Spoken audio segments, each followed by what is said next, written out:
forgot that this was a Circle Up Day. Cowboys and Indians?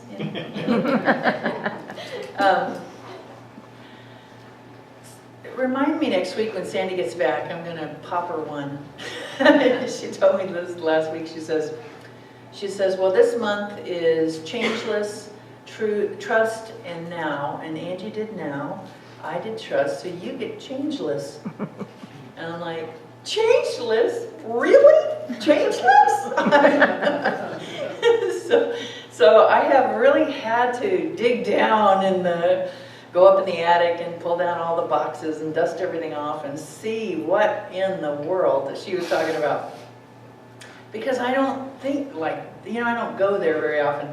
So, but it's really, really fun because I've been asking everybody. Marianne was in the shop and I'm like, what do you think changeless is? And I'm going to put that out to all. What do you think changeless is? And you'll know what my dilemma was earlier this week. And so, and then we went to the bridge choir last night, so I didn't get a chance to work on my talk, and my blood pressure's been really low this week, so I was tired, so I just went to bed. So today you're really going to get closer to me speaking without notes than ever before. So I keep working on it. But I asked Spirit, because obviously Spirit's the place to go when you don't know what in the world you're supposed to say. And I said, so what's changeless? And I heard, I am. And I'm like, you want me to go up in front of everybody and say, I am changeless? And, but the thing is that it's a double entendre, isn't it? Because I am is the name that was given to Moses 6,000 years ago, or whenever he was running around. And obviously the great I am obviously preceded that by infinity on one end and infinity on the other. And so, because I am the daughter and you are the sons and daughters of the great I am, we can also say, I am changeless. Because there is that divine aspect of us that is in that. Ernest Holmes says, because all that is, source is all that is, it merely changes from one form to the next, but its essence always remains changeless. It never loses sight of itself. And so we are all bits of that thing that we call I am, that is out here exploring and evolving and moving back toward its source, our source. So where can you find changeless? In the now. Where else? There is no other place to be. Yesterday, Joe Nelson posted on Facebook a little poem by Lao Tzu that says, if you are depressed, you're living in the past. If you're anxious, you're living in the future. But if you are at peace, you are present in the now. And this morning I'm sitting in my chair and I'm writing notes and I'm like, I'm in the future, I'm in the future.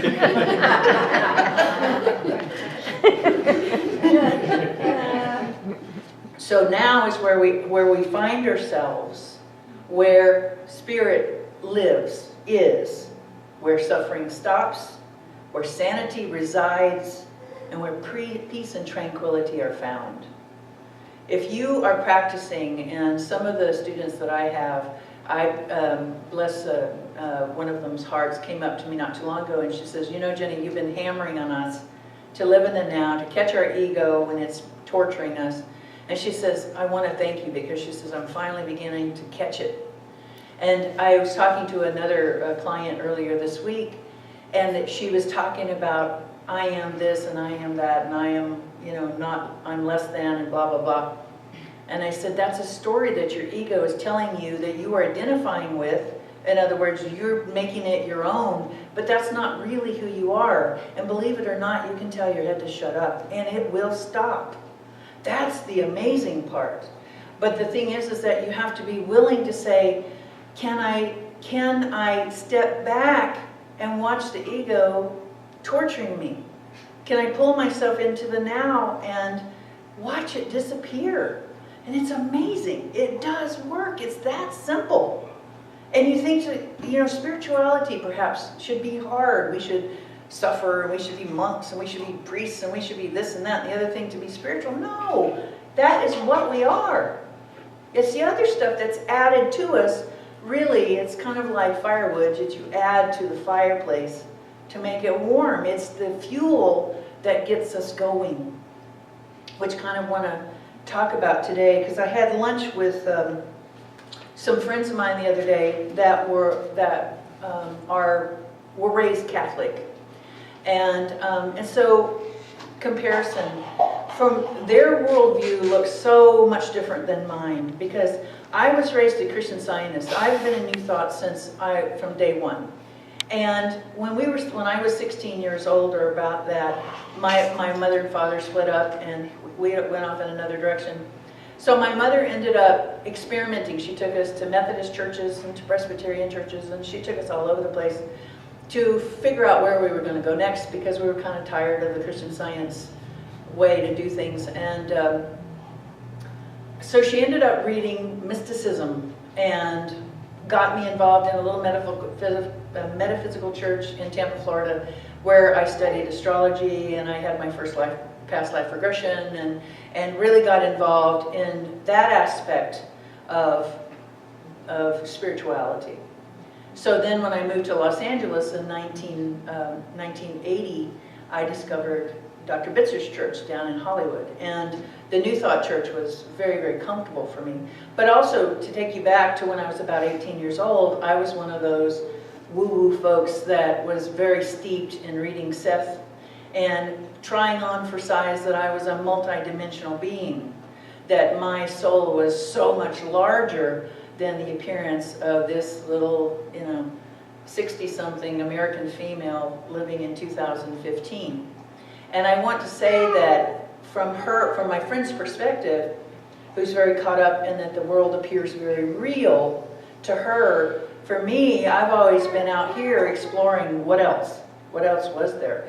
So she has this concept. She works in a place called Huron. Some of you may be familiar with Huron. It's considered the most impoverished city in California. The poverty there is immensely great.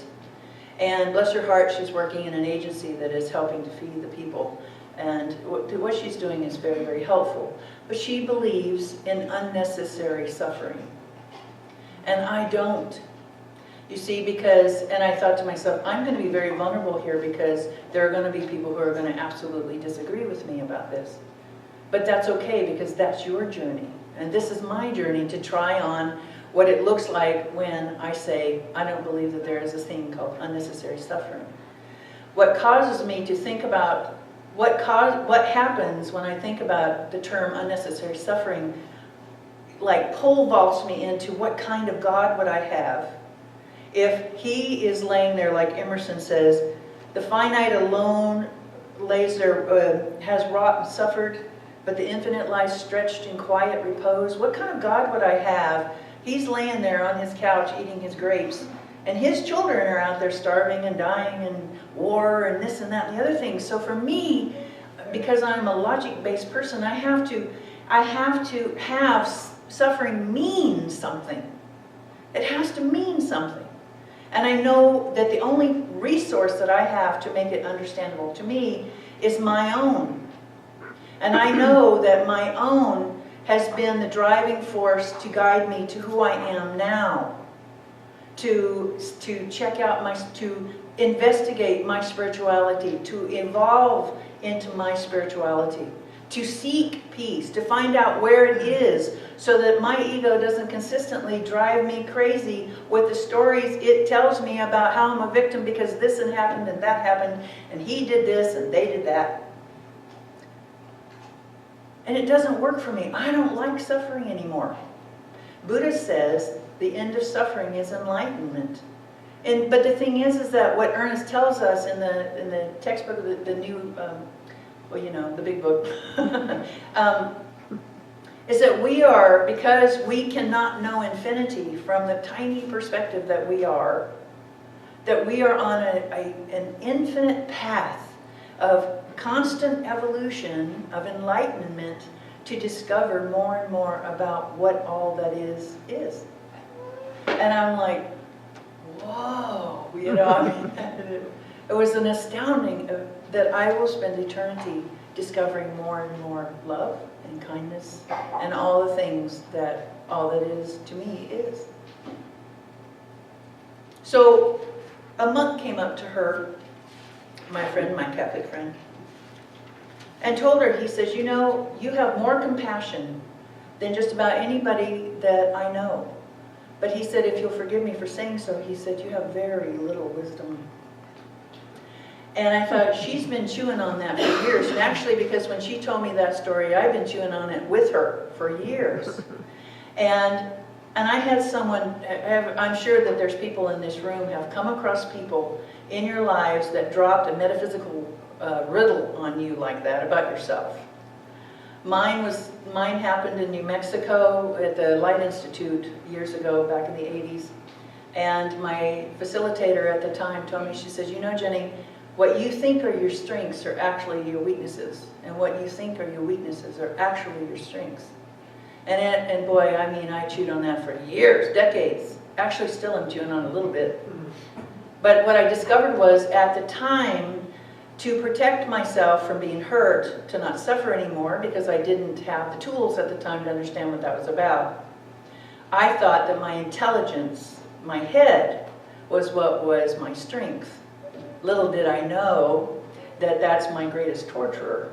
So what I found is that as I have healed my heart, and I come from a place of vulnerability, and I come from a place of being more loving, to annihilate, to get rid of the duality, like she talked about in the mantra that we did, that is where I'm strong. I don't dare let my head guide the way anymore, because I'm bound to go down the alley where the 450 gorilla stands ready to beat me up. So in terms of wisdom, for me, wisdom, I looked it up in the dictionary and looked up in some of my metaphysical books about what wisdom was. And for me, I took all this information, and to me it's perception. You have a situation and you use your experience to wisely guide you on how the situation should be handled, right? We talk about handling it wisely. And I think for me, it's handling it to the highest good of all. When you say we're going to put a blanket of spiritual values on top of any situation so that it will be a win-win for everyone, wouldn't you say? So for me, her perception is off. But then it took me to, what's wrong with that? Nothing really, except that when we come into this world, we are born into families who have certain values, have principles, they have religions, they have ways that they make their living, and we grow up in that. And it's like Spirit says, okay, this lifetime this is your studio, and you've got anything and everything in terms of art supplies that you could imagine. You can play with brushes and canvas, you can play with watercolor paper, you can sculpt, there's hammers, chisels, you create whatever it is that you want.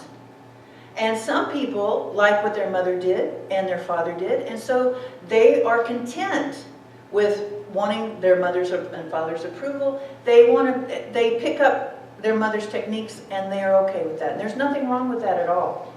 And then there's others who are mavericks who want to take it into they want to go somewhere else completely. They want to chisel stone when their father is a farmer.